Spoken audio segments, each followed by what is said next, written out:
Jeritan di lantai 14.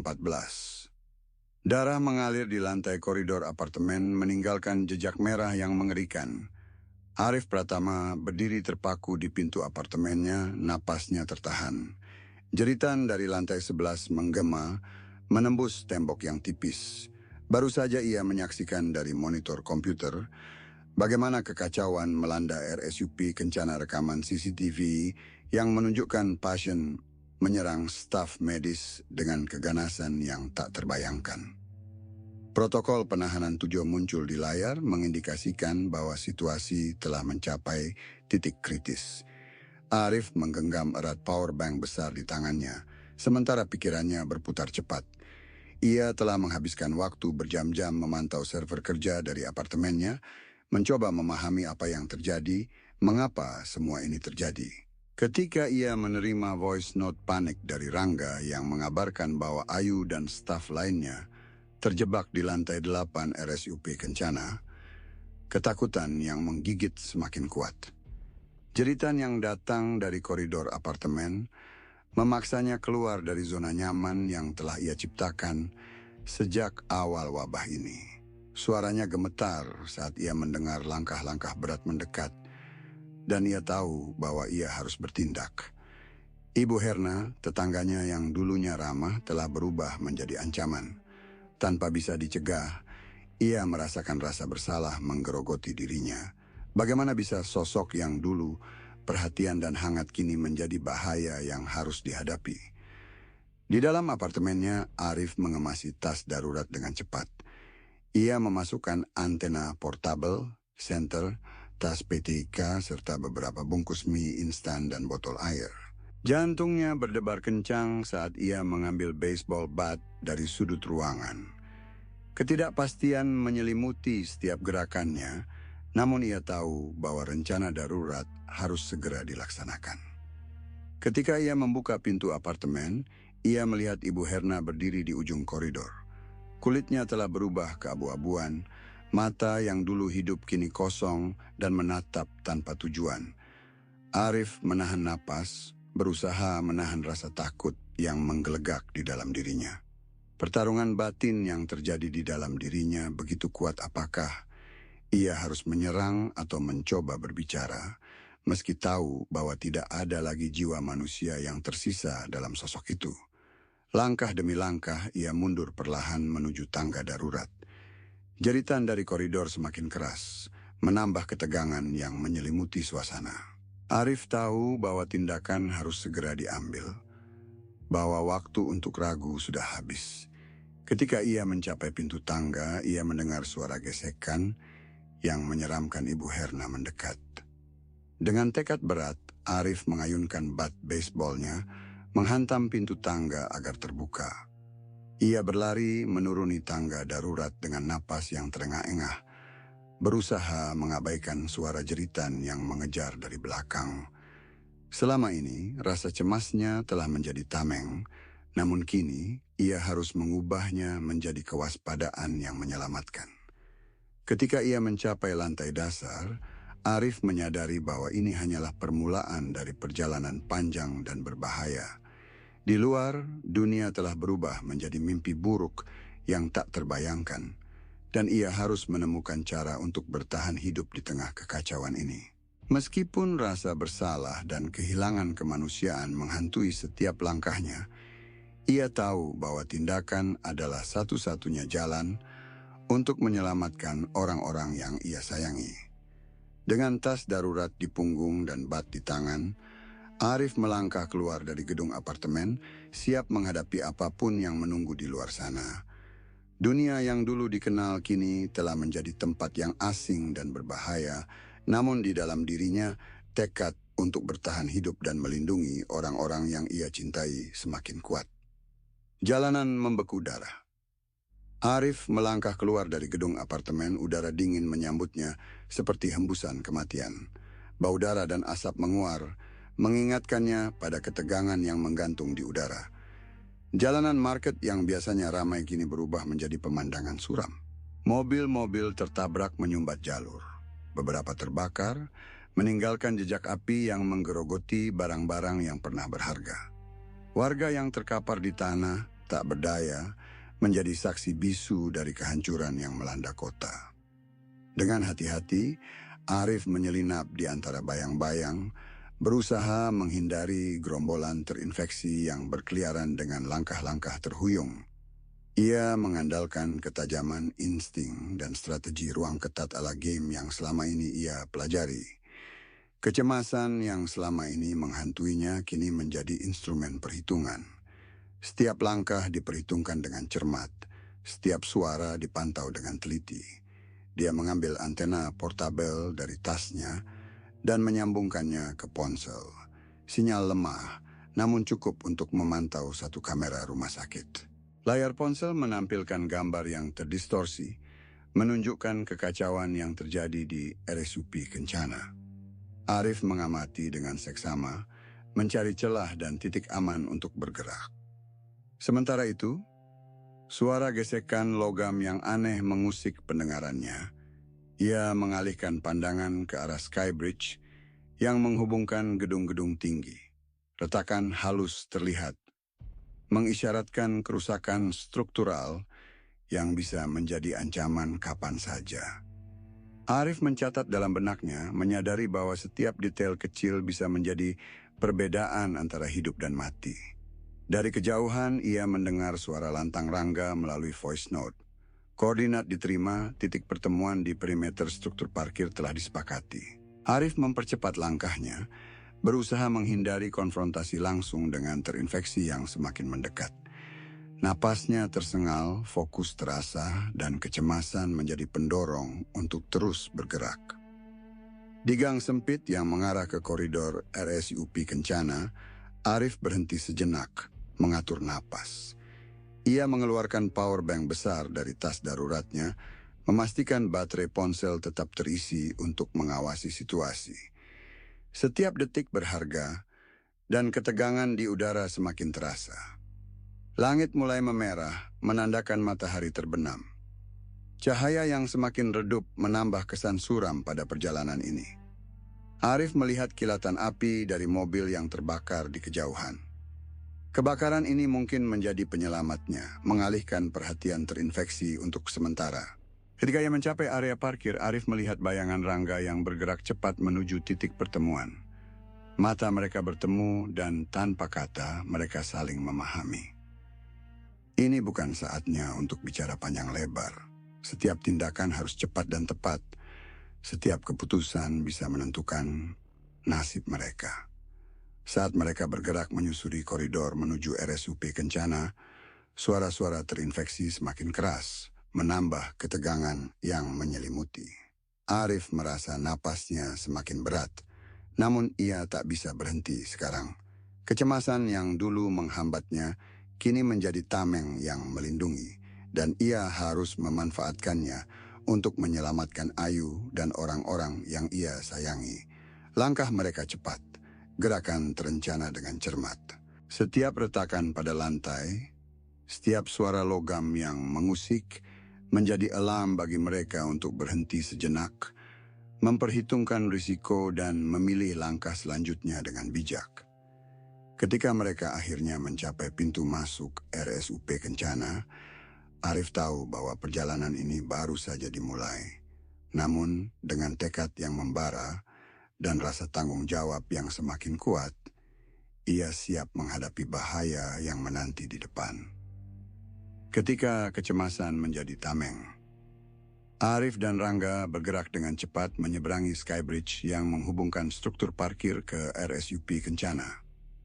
Di bawah mereka, kota Jakarta yang runtuh tampak seperti mimpi buruk yang membeku dalam waktu. Langit yang memerah menambah kesan apokaliptik, sementara suara terinfeksi yang berkeliaran di bawah semakin mendekat. Arif merasakan detak jantungnya semakin cepat, namun ia harus tetap fokus. Ini bukan saat untuk kehilangan kendali. Skybridge yang mereka pijak berderak di bawah langkah-langkah mereka, seolah mengingatkan bahwa tempat ini tidak sepenuhnya aman. Tiba-tiba, suara geraman yang mengerikan terdengar dari belakang. Rangga, yang berjalan di depan, berhenti sejenak, menoleh dengan waspada. Arif mengeluarkan senjata dari tasnya, bersiap menghadapi segala kemungkinan. Zombie-zombie yang terinfeksi mulai muncul dari ujung Skybridge, bergerak dengan gerak lamban namun pasti. Arif mengarahkan senjatanya, perasaan cemas yang selama ini menghantui kini berubah menjadi tekad kuat untuk bertahan. Rangga, yang kehabisan peluru, dengan sigap mengalihkan perhatian terinfeksi dengan taktik tubuh, bergerak lincah dan menghindari cengkeraman mereka. "Kita harus cepat," desis Rangga, suaranya tegang tapi penuh keberanian. Arif mengangguk. Mereka berdua bergerak lebih cepat, melompati tubuh-tubuh yang tergeletak di Skybridge. Ketegangan di udara terasa tebal. Setiap gerakan terasa penting dan menentukan. Saat mereka akhirnya berhasil sampai di ujung Skybridge, kelegaan singkat melanda mereka. Namun Arif tahu bahwa ini hanya permulaan. Memasuki koridor RSUP Kencana, mereka menemukan Ayu, Dr. Chandra, Dewi, dan Hadi yang sedang menunggu di area apotek. Wajah-wajah mereka menunjukkan kelelahan tapi tetap waspada. Pertemuan ini adalah momen yang penuh emosi, terutama bagi Arif yang untuk pertama kalinya harus berhadapan muka dengan Rangga setelah lama berkomunikasi hanya melalui pesan suara. Janji-janji lama tentang keselamatan dan harapan bergema di antara mereka meskipun tidak diucapkan. Dr. Chandra dengan tenang memberikan kartu akses sementara kepada Arif. "Kita perlu segera memutuskan siapa yang bisa diselamatkan dan siapa yang tidak," katanya dengan nada suara tegas namun penuh beban. Diskusi sengit tentang goresan sebagai potensi vektor infeksi membuat semua orang terdiam sejenak.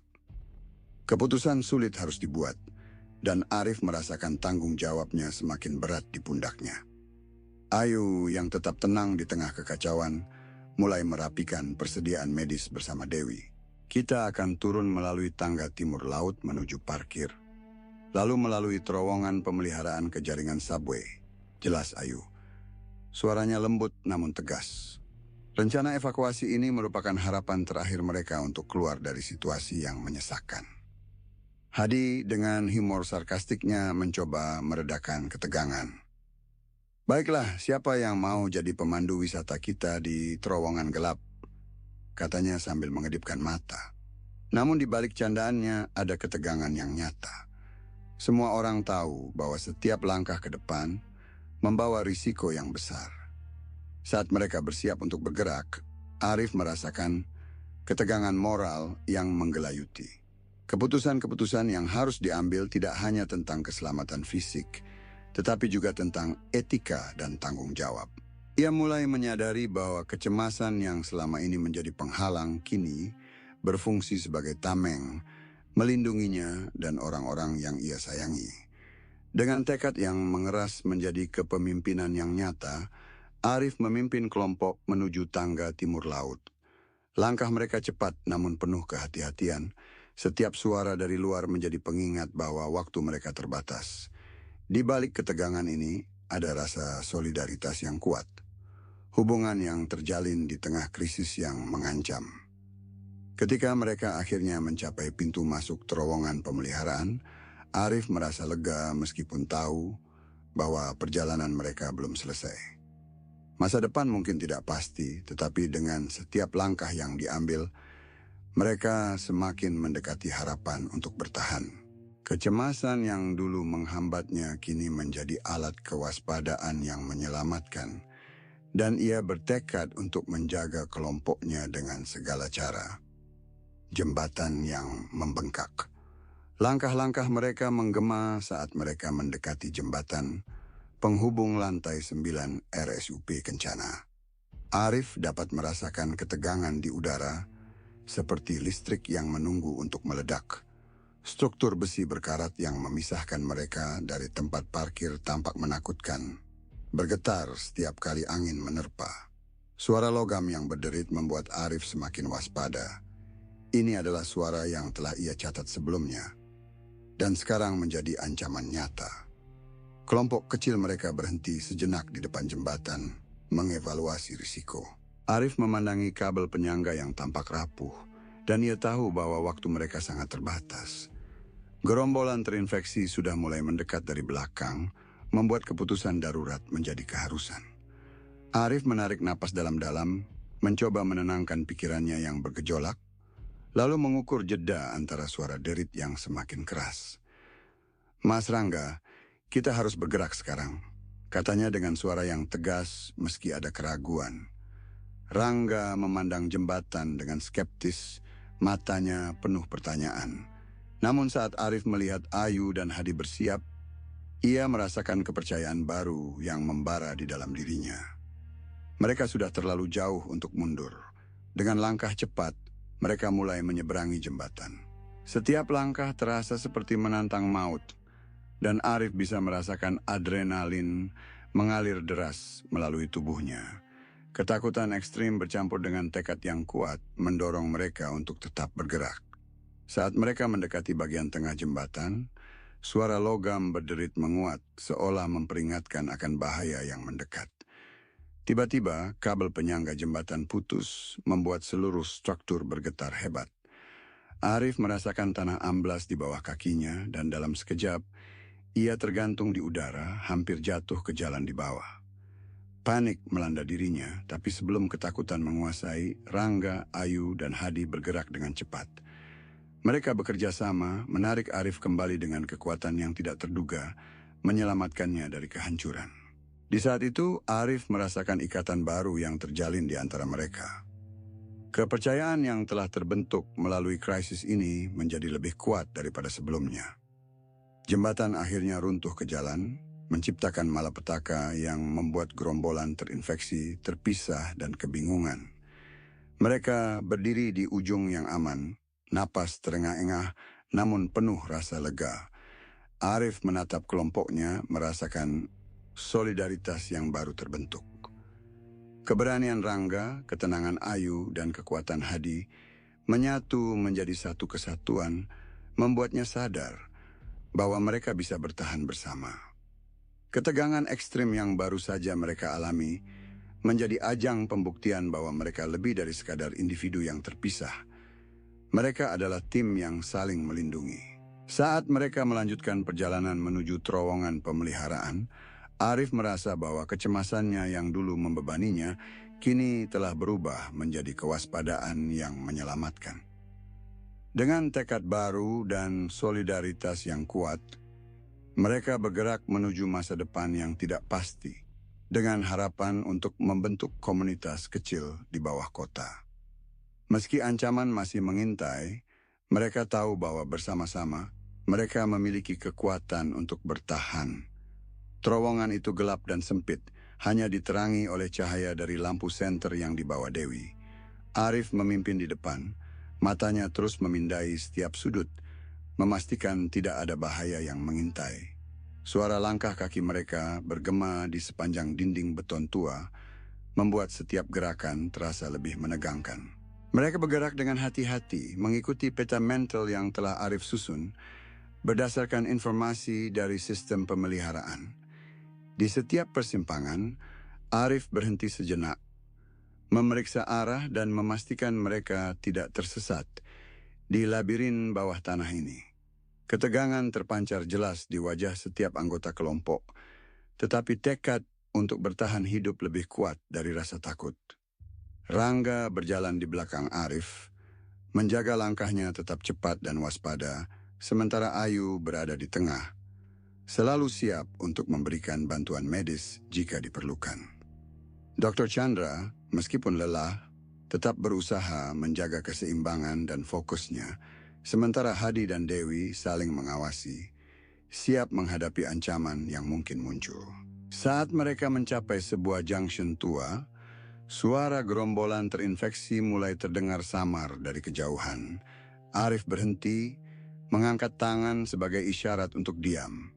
"Kita harus mengalihkan perhatian mereka," bisik Arif, sadar sepenuhnya bahwa setiap suara bisa menjadi undangan bagi gerombolan untuk menyerang.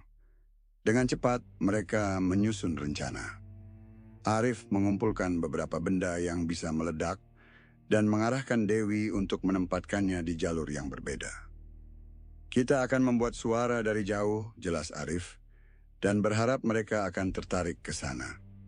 Dengan keahlian yang sudah terasah dalam situasi genting, Dewi berhasil meletakkan benda-benda tersebut tanpa menarik perhatian. Saat dia kembali ke kelompok, Arif memberi isyarat untuk bersiap, dan dengan satu gerakan cepat, dia mengaktifkan detonator. Suara ledakan kecil bergema menarik perhatian gerombolan yang segera berpindah arah. Namun saat mereka hendak melanjutkan perjalanan, Dr. Chandra tersandung dan hampir terjatuh. Ayu dengan sigap menangkapnya, sementara Hadi dan Rangga membantunya berdiri kembali. Kita harus lebih hati-hati, ujar Ayu, mengingatkan semua untuk tetap waspada. Ketika mereka berhadapan dengan pilihan antara dua jalur, satu lebih panjang namun aman, dan yang lain singkat tetapi berisiko, Arif harus membuat keputusan cepat. Dia memilih jalur yang lebih panjang, meski itu berarti mereka akan menghabiskan lebih banyak waktu dan sumber daya. Keputusan ini memicu perdebatan kecil di antara mereka tentang menyelamatkan lebih banyak orang versus kecepatan keluar. Namun Arif tetap yakin bahwa pilihan yang lebih aman adalah yang terbaik untuk kelompok, terutama setelah insiden dengan Dr. Chandra. Saat mereka melanjutkan perjalanan melalui terowongan yang semakin gelap, Arif merasakan beban kepemimpinan yang semakin berat di pundaknya. Meskipun demikian, dia tahu bahwa ketidakpastian ini adalah bagian dari perjuangan mereka untuk bertahan hidup. Di tengah-tengah ketegangan dan kelelahan, solidaritas yang telah dibangun menjadi sumber kekuatan yang baru. Dengan langkah yang terukur, mereka bergerak maju, menyadari bahwa setiap keputusan yang mereka buat adalah langkah menuju harapan baru, membangun komunitas kecil di bawah kota, jauh dari ancaman di permukaan. Dan meskipun terowongan itu gelap, pikiran mereka terang dengan tekad dan kemanusiaan yang terus menyala. Di bawah kota, kami bertahan. Terowongan subway yang gelap dan lembab kini menjadi rumah sementara bagi kelompok kecil yang bertahan hidup. Arif memimpin mereka menuju ruang pelayanan bawah tanah, tempat yang lebih aman untuk beristirahat sejenak. Di sana mereka mendapati peron yang kosong dengan beberapa lampu yang masih berfungsi, memberikan cahaya redup yang cukup untuk melihat satu sama lain. Rangga, yang selalu berani, segera memeriksa persediaan dan cedera yang mungkin dialami anggota kelompok. "Ayu, bagaimana kondisi Dr. Chandra?" tanyanya sambil memeriksa perban di lengannya sendiri. Ayu dengan ketenangan yang menjadi ciri khasnya menjawab sambil memeriksa denyut nadi Dr. Chandra. "Dia baik-baik saja, hanya perlu istirahat sebentar." Di sudut ruangan, Hadi dan Dewi sibuk mengatur barang-barang darurat mereka.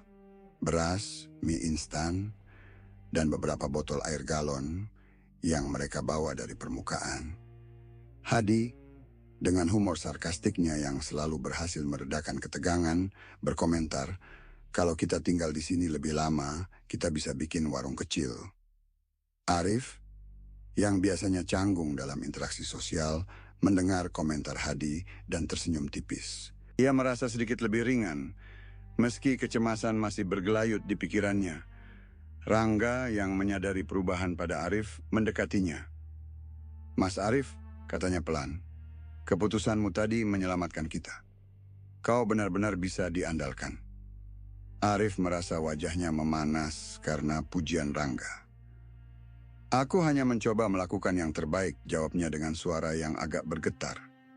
Ayu juga menambahkan, "Tanpa kemampuan analitis dan kewaspadaanmu, kita mungkin tidak akan sampai sejauh ini." Mereka kemudian berkumpul untuk berdiskusi tentang langkah berikutnya. Dr. Chandra, yang sudah lebih segar setelah istirahat singkat, menunjukkan peta rute alternatif yang bisa mereka gunakan untuk keluar dari bawah tanah. "Kita bisa membentuk komunitas kecil di sini," usulnya, "jauh dari ancaman di permukaan." Diskusi berlanjut dengan pertimbangan etis tentang menyelamatkan orang lain versus bertahan hidup. Dewi, yang selalu praktis, menyarankan agar mereka fokus pada kelompok yang ada saat ini. "Kita harus memperkuat kelompok ini dulu sebelum berpikir untuk menyelamatkan orang lain," katanya tegas. Arif terdiam sejenak, merenungkan tindakan keras yang terpaksa diambil saat berhadapan dengan Ibu Herna. Keputusannya untuk menghadapi ancaman dengan kekerasan telah mengguncangnya, Namun kini ia menyadari bahwa kecemasan yang selama ini menjadi beban telah berubah menjadi kewaspadaan yang menyelamatkan. Ia merasa lebih siap menghadapi tantangan yang ada dan memahami bahwa hubungan dan solidaritas adalah inti dari kelangsungan hidup. Dengan tekad baru, kelompok kecil ini memutuskan untuk terus bergerak bersama. Mereka akan membangun komunitas di bawah kota, saling menguatkan dan menjaga satu sama lain. Meskipun masa depan tak pasti, harapan rapuh yang menyala di hati masing-masing menjadi pemicu untuk bertahan. Saat mereka mulai mengatur ruang pelayanan sebagai tempat tinggal sementara, cahaya redup dari lampu peron menjadi simbol harapan yang belum padam. Mereka menyadari bahwa di tengah kekacauan dan ketidakpastian, hubungan manusia adalah pondasi yang kokoh untuk bertahan hidup. Arif, yang kini merasa lebih percaya diri dengan perannya, berdiri di tengah kelompok, siap menghadapi hari-hari yang akan datang dengan penuh keberanian. Dan meski ancaman di permukaan terus berlanjut, mereka tahu bahwa di bawah kota mereka memiliki kesempatan untuk bertahan dan memulai kembali. Dalam kesunyian yang menenangkan, mereka berkomitmen untuk saling menjaga, membangun ikatan yang lebih kuat dari sebelumnya. Tekad dan kemanusiaan yang menyala dalam diri mereka menjadi tameng dalam menghadapi apapun yang akan datang.